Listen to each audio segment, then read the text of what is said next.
Muito bom dia a todos, que a paz do Mestre Jesus nos envolva em mais essa oportunidade. Dando sequência às exposições doutrinárias com base no Evangelho segundo o Espiritismo, falaremos na manhã de hoje de um tema que está contido no capítulo 7º do Evangelho, Bem-aventurados os pobres de espírito, mais precisamente nos itens 7 a 10, que trata dos mistérios ocultos aos doutos e aos prudentes. E uma primeira leitura que a gente possa fazer desse trecho do Evangelho pode até nos parecer contraditória, curiosa mesmo. Essa passagem do Cristo que nós veremos a seguir, porque nela dá a entender que Jesus se felicita por alguns mistérios da lei divina, alguns mistérios da sua lição, do seu Evangelho, estarem ocultos a determinadas pessoas e acessíveis a outras. E dizemos que isso nos parece contraditório porque, por exemplo, na leitura que foi feita na manhã de hoje, quando Jesus fala de não colocar a candeia debaixo do alqueire, dá um outro sentido, de que essas luzes do Evangelho, essas luzes decorrentes da compreensão da lei divina, devem estar acessíveis a todos. Então, nessa tentativa de compatibilizar, de entender como essas duas lições não são contraditórias, nós temos por objetivo na manhã de hoje buscar o real sentido desta passagem evangélica e também refletir sobre a nossa postura, quais os requisitos que nós devemos desenvolver e o que devemos evitar para compreender o Evangelho e as leis divinas. E fazemos isso a partir da leitura do trecho evangélico que está lá em Mateus capítulo 11, versículo 25, onde Jesus diz as seguintes palavras: Graças te rendo, Pai, Senhor do céu e da terra, por haveres ocultado estas coisas aos doutos e aos prudentes, e por as teres revelado aos simples e aos pequenos. Do que Jesus estava falando? Jesus havia observado que naquele período em que ele vinha divulgando a sua boa nova, os mais simples, os mais humildes, as pessoas que em tese deveriam ter mais dificuldade de compreendê-lo, eram aqueles que o recepcionavam melhor, que conseguiam compreender, que conseguiam se libertar do passado e seguir Jesus. Ao passo em que aqueles tidos como doutos e prudentes, Haroldo Dutra Dias, na sua tradução do Evangelho, coloca como sábios e inteligentes. Então, aqueles reconhecidos como sábios e inteligentes tinham dificuldade ou não compreendiam aquilo que Jesus falava. Então, é por isso que Jesus, verificando isso, ainda dá graças a Deus por ser assim. E isso que nos parece um tanto quanto contraditório, porque em várias passagens do Evangelho, Jesus conclama aos seus apóstolos, seus discípulos, que divulguem o Evangelho por todo o mundo. Ele até dá orientações, onde ir primeiro, onde ir depois, mas que o Evangelho deveria ser pregado a todos os povos. E por que então alguns não teriam acesso? Será que alguns, pelo simples fato de serem mais desenvolvidos no campo da inteligência, estariam excluídos da Boa Nova? Não teriam acesso a esses ensinamentos? Pois bem, vejamos o que Kardec diz a respeito. Analisando essa passagem, Kardec começa observando aquilo que nós já observamos também. Pode parecer singular que Jesus renda graças a Deus por haver revelado estas coisas aos simples e aos pequenos, que são os pobres de espírito, e por as ter ocultado aos doutos e aos prudentes, mais aptos na aparência a compreendê-las.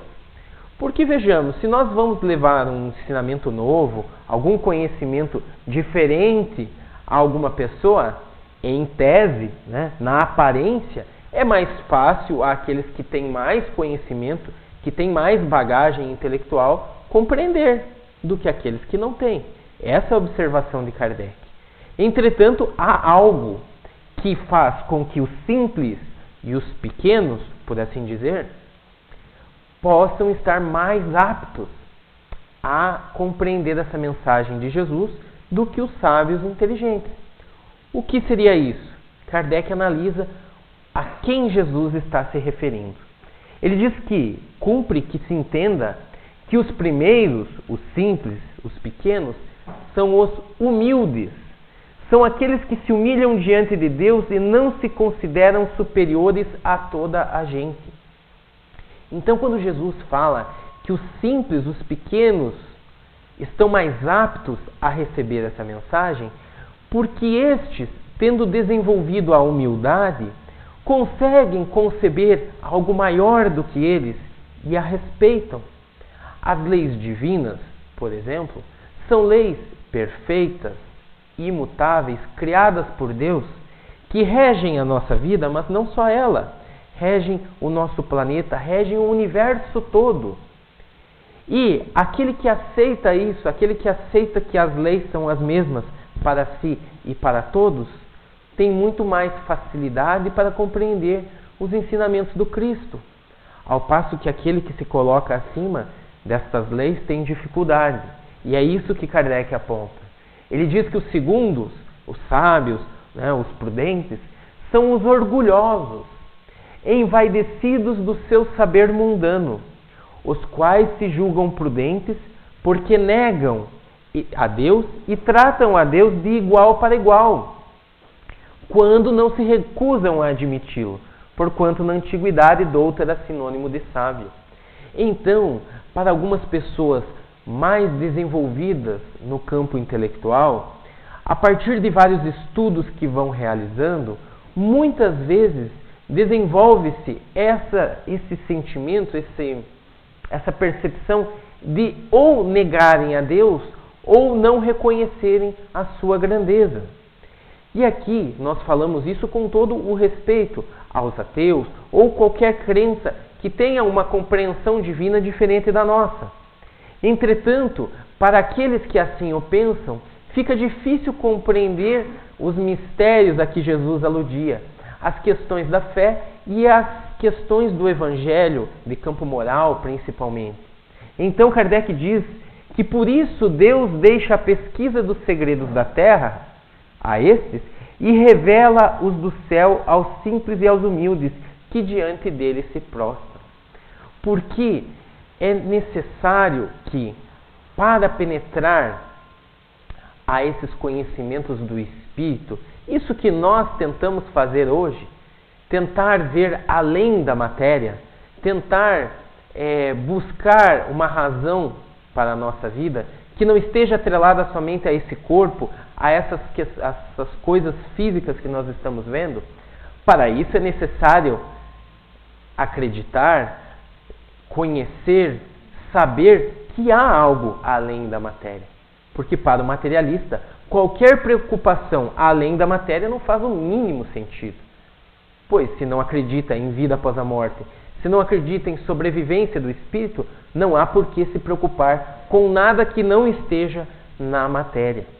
Então, estes fazem seus trabalhos respeitáveis no campo da ciência, no campo da filosofia mesmo, mas vinculada aos segredos da terra.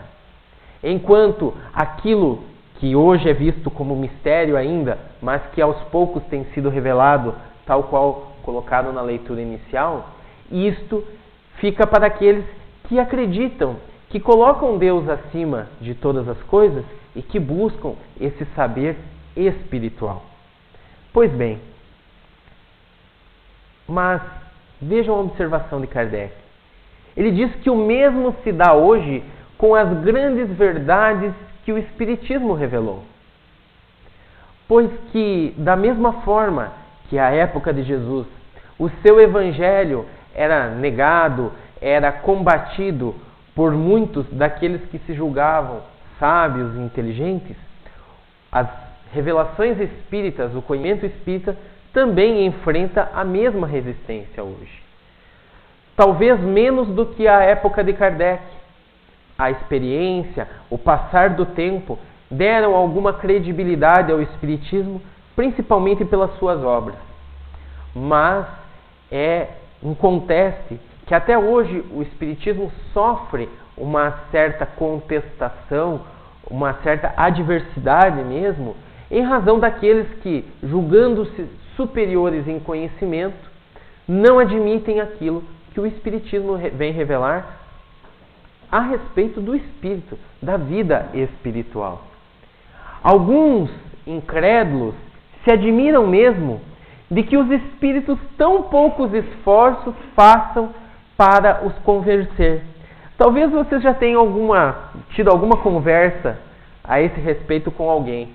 Uma pessoa incrédula que não acredita em espírito, não acredita na sobrevivência do espírito, e que soltou algo mais ou menos o seguinte: mas se eles existem, por que eles não aparecem aqui na minha frente? Por que não fazem algo aqui para eu ver, para eu acreditar?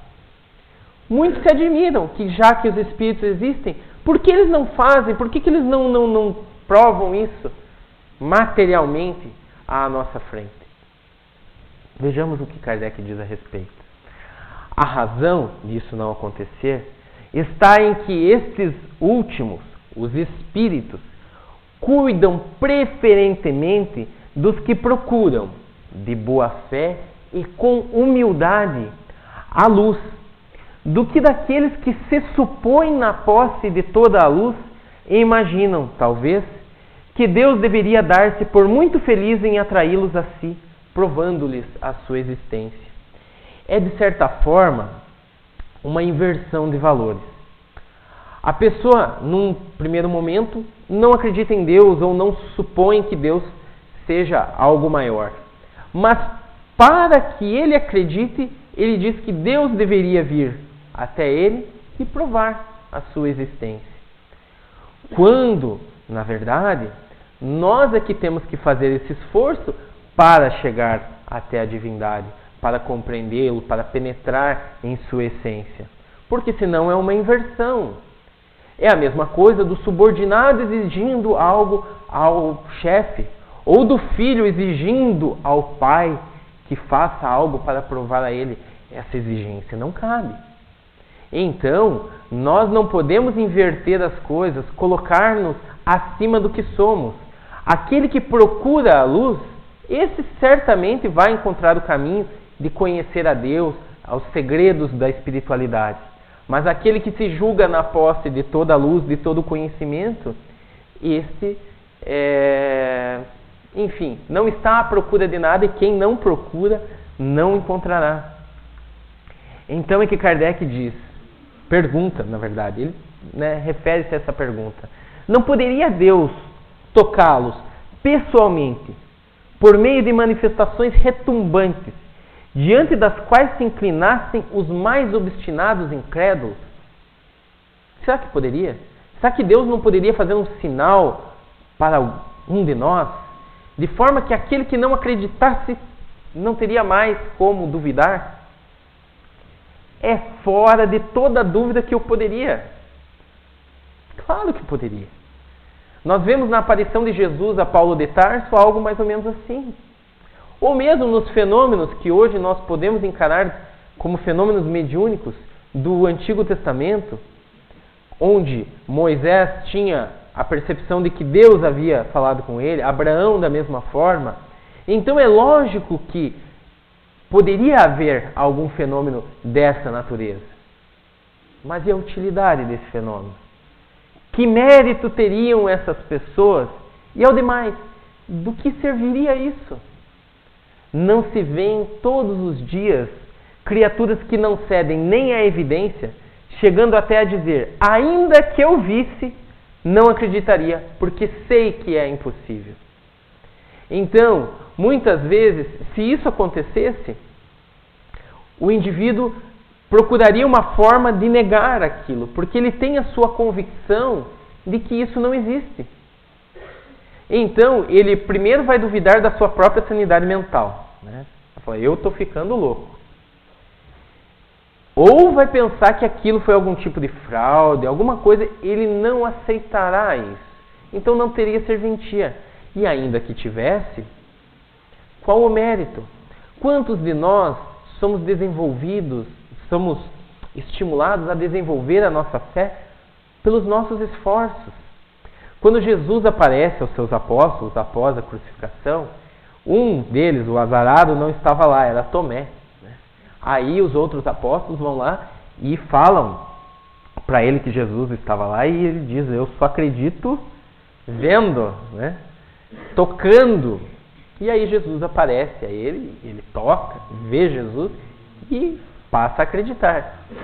E Jesus fala: tu creste porque viste, felizes daqueles que creem sem ver.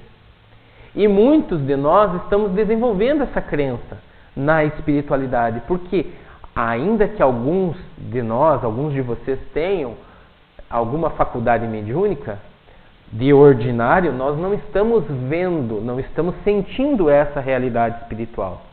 Então, a partir dos estudos da doutrina espírita, do conhecimento da doutrina espírita, nós vamos obtendo conhecimentos, vamos aprendendo questões que nos fazem raciocinar e ver que é algo racional, que é algo possível, provável, essa realidade espiritual.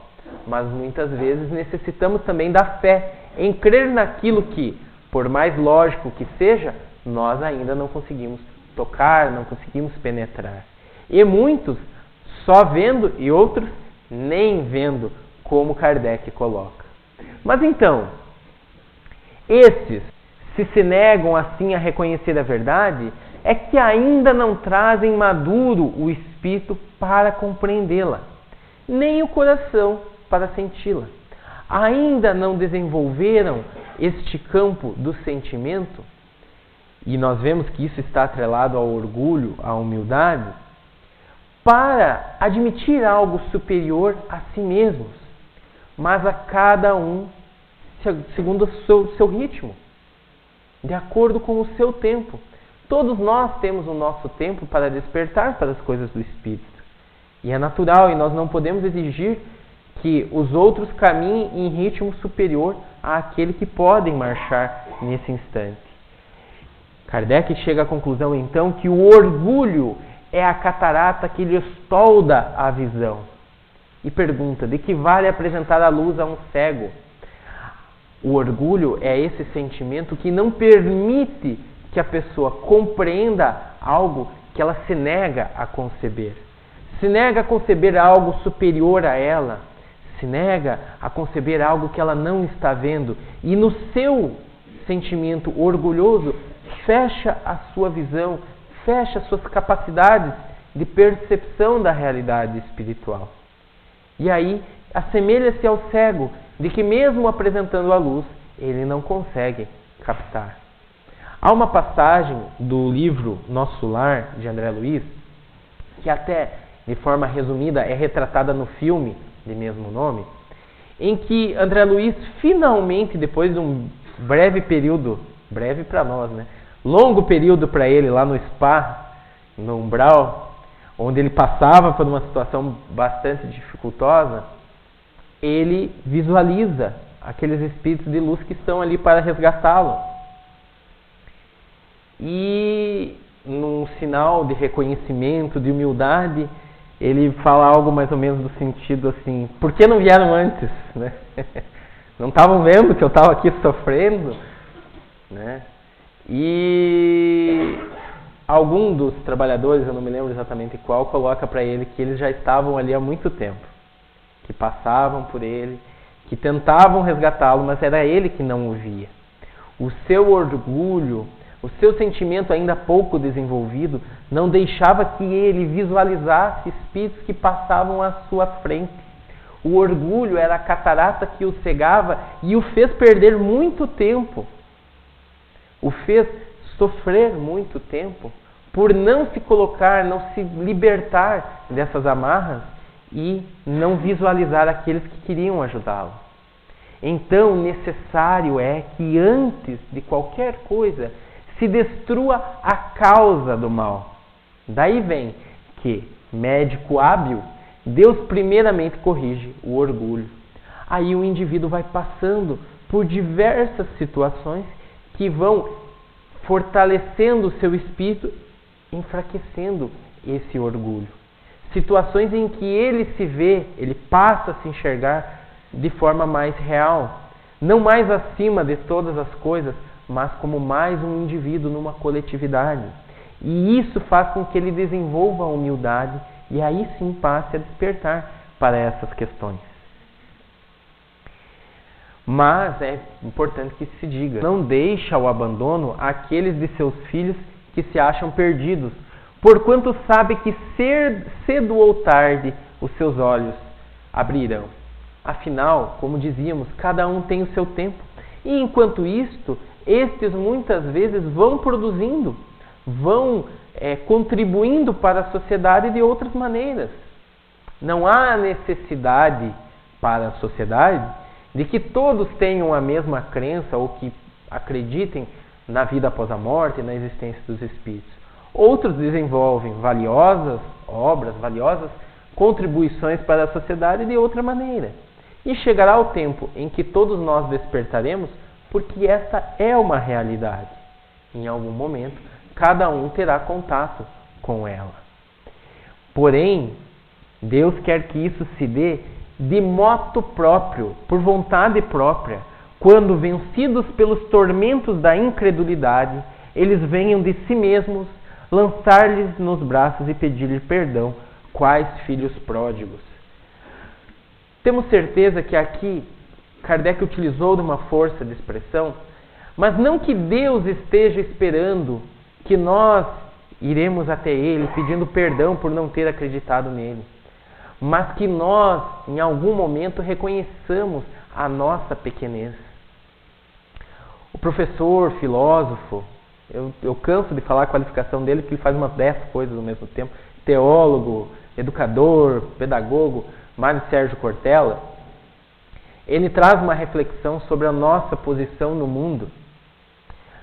E ele coloca que a gente é um indivíduo entre 200 milhões de indivíduos, e nós, no Brasil, entre 7 bilhões, provavelmente, no planeta, e nós espíritos sabemos que esses são só os encarnados, nessa conta não estão os desencarnados. Mas um planetinha no meio de um sistemazinho pequeno perto dos outros, que gira em torno de uma estrelinha, o Sol uma estrelinha de nada perto de outras, de uma galáxiazinha, porque a nossa é uma, de um universo, que é um dos universos possíveis, porque a ciência já trabalha com a possibilidade de multiverso. Então, quando a gente olha o que a gente é, a gente tem que admitir que a gente não é esse gás da Coca, essa última bolacha do pacote que a gente acha que é. Não com o sentido de nos desvalorizarmos. Pelo contrário. Apesar de toda essa imensidão, nós somos únicos. Entretanto, somos parte dessa coletividade. E aquele que concebeu todo esse universo grandioso deve saber muito mais do que nós, deve ser muito mais do que nós, para que nós nos coloquemos em pé de igualdade com Ele. Então, nós não estamos aqui sugerindo que sejamos submissos de baixar a cabeça e seguir em frente sempre. Raciocinemos, porque, vejamos, aqui Jesus não está colocando um óbice a que as pessoas se desenvolvam intelectualmente, muito pelo contrário. No Espiritismo nós temos essa noção de forma muito clara, porque o Espírito de verdade vem e nos diz: espírita, amai-vos, este é o primeiro mandamento. Instruí-vos, este é o segundo. Então é necessário sim que nós busquemos ser pessoas sábias, inteligentes, conhecedoras da realidade. Mas o que nós devemos evitar é o orgulho, de imaginar que porque temos este ou aquele conhecimento, somos melhores do que os outros e estamos em pé de igualdade com a divindade. Porque aí transferimos as nossas mazelas, os nossos defeitos, a essa divindade que nós idealizamos. E julgamos que, como nós somos rigorosos e muitas vezes não perdoamos, aquele Deus também deve ser rigoroso e não perdoará. Mas esse é um defeito nosso, não dele. Então é necessário que nós nos coloquemos no nosso devido lugar. Que busquemos o conhecimento sim, mas evitemos o orgulho. Há uma frase de um filósofo que diz que busque sempre a verdade, mas desconfie daquele que já encontrou. porque nós estamos sempre nos desenvolvendo. Estamos sempre adquirindo novos conhecimentos, novas verdades. Mas sempre devemos ter em mente que o que deve nos mover nesse processo de busca é a humildade. De nos reconhecer ainda pequenos, ainda imaturos mesmo, no campo de vista do desenvolvimento espiritual. Porque assim teremos mais condições de captar novos ensinamentos sem repelir aqueles que firam o nosso orgulho. Assim, convido a todos para a semana que vem, nesse mesmo horário, nesse mesmo dia, assistirem à exposição que falará sobre orgulho e humildade. Porque, ao final das contas, do que nós estamos falando aqui, que Jesus, dando graças a Deus, porque teria ocultado estes ensinamentos aos inteligentes e permitido que os simples tivessem acesso a eles, na verdade, Jesus está dizendo que é bom que os humildes tenham acesso a esse conhecimento e que os orgulhosos ainda tenham que esperar o momento em que consigam vencer o seu próprio orgulho, o seu próprio defeito, para, desenvolvendo a humildade e a simplicidade, terem acesso. Porque, ao final, todos nós temos acesso a estes conhecimentos do Cristo, porque eles refletem as leis divinas gravadas em nossa consciência. E para isso necessitamos apenas, não é pouco, mas apenas reconhecer a nossa pequenez e buscar cada dia mais o nosso crescimento, o nosso desenvolvimento espiritual. Eu agradeço pela atenção de todos e peço que Jesus continue iluminando a todos nós, que os bons espíritos continuem nos inspirando nessa caminhada, que consigamos buscar esse conhecimento, desenvolvendo o nosso sentimento de modo adequado, de modo a não tornarmos-nos orgulhosos pelo pequeno conhecimento que adquirimos. E assim possamos seguir o caminho dele, mestre e guia da nossa humanidade. Que Deus nos abençoe hoje e sempre. Obrigado pela atenção.